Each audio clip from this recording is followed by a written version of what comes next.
Hello, Steve Arts 89. Well, I'm continuing on with my gay movie marathon. I'm up to The Normal Heart, which was a HBO film. It was done in 2014. It was based on the successful play, The Normal Heart, which I think was first produced in 1985. It's about the first 4 years of the AIDS epidemic. It goes from 1981 to 1984, and it's mostly seen through the eyes of writer-activist Ned Weeks, played by Mark Ruffalo. It also stars Matt Boomer as his boyfriend Felix, Jim Parsons, and Julia Roberts. It got a bit of attention. I think it got some awards back in its day. It's a fairly devastating film. We handled the AIDS epidemic a bit differently in Australia. We actually thought about public health, and we got things working a lot quicker and a lot smoother. There was an initial resistance, and the gay community did have to push for support, but they got it. Whereas in America, for a long time, they refused to look at the situation, they refused to look at the problem, they refused to acknowledge the problem because, frankly, some people were hoping that it would end up being a genocide of the gay community, basically, due to religious reasons. And it's very disturbing. As a sort of post-HIV gay man who started sort of entered the scene when it wasn't over, but it wasn't the death sentence it was in the 80s, and I really didn't have any idea how bad it was, and I don't think a lot of us did who didn't live through it, mostly because no one survived to tell us about it.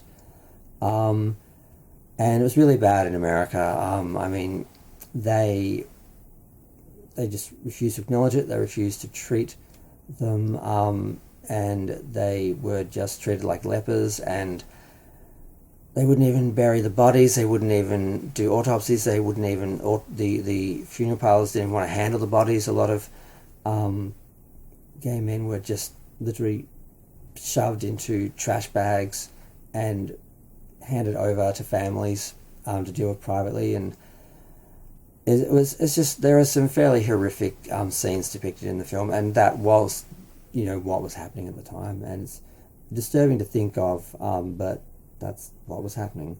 Of course, it all starts off in 1981, where everything's fabulous, and the gays have finally sort of gotten their freedom, and it was a very cruel sort of joke from God. I think that he fought. We fought for our equality and freedom for like a decade.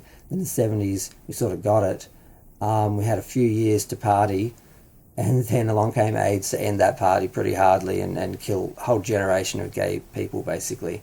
A whole generation of artists, and it's just hard to really think about. And like I said, I wasn't really aware of how bad it was until I started sort of doing a bit of research and watching some of the films that seemed to all come out, 20, 30 years after the fact. Films like, oh my God, there's only a couple of them and I'm forgetting their names. In Their Blood is an Australian film which covered the Australian side of it. But there was another one, a Longtime Companion, I think, or Longtime Partner, that did a good job actually of showing a lot of it, which I didn't really see until just recently. So yeah, it's hard. Like I said, it's hard to watch. You see just a constant struggle to get acknowledgement, to get help, to see people smugly just say, no, we don't approve of you people, we're not going to help you. And just the evil behind that, the cruelty behind that is kind of shocking. And Mark Ruffalo's character is very over the top, I was thinking about this and I shouldn't have thought the thought and I shouldn't say it, but it's when you have a bunch of drama queens in a real crisis, it gets pretty extreme.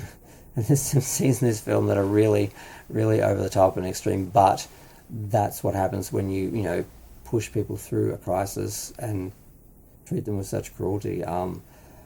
Julia Roberts is amazing. She plays a doctor who is in a wheelchair because she got polio as a child, and she's the first doctor who basically says there's something wrong here. We have to do something about this, and it's not because she's gay. It's not because she has any bias other than just she is a compassionate human being and does her job basically.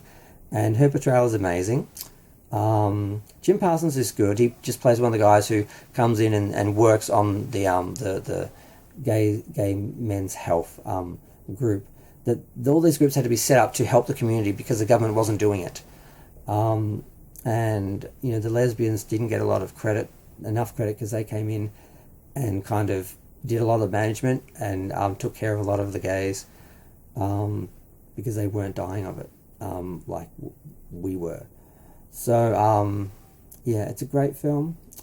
It's slightly devastating at moments, but yeah, if you've seen it, let me know. If you haven't, you should watch it. I'm going to go. Feel free to share, like, comment, subscribe.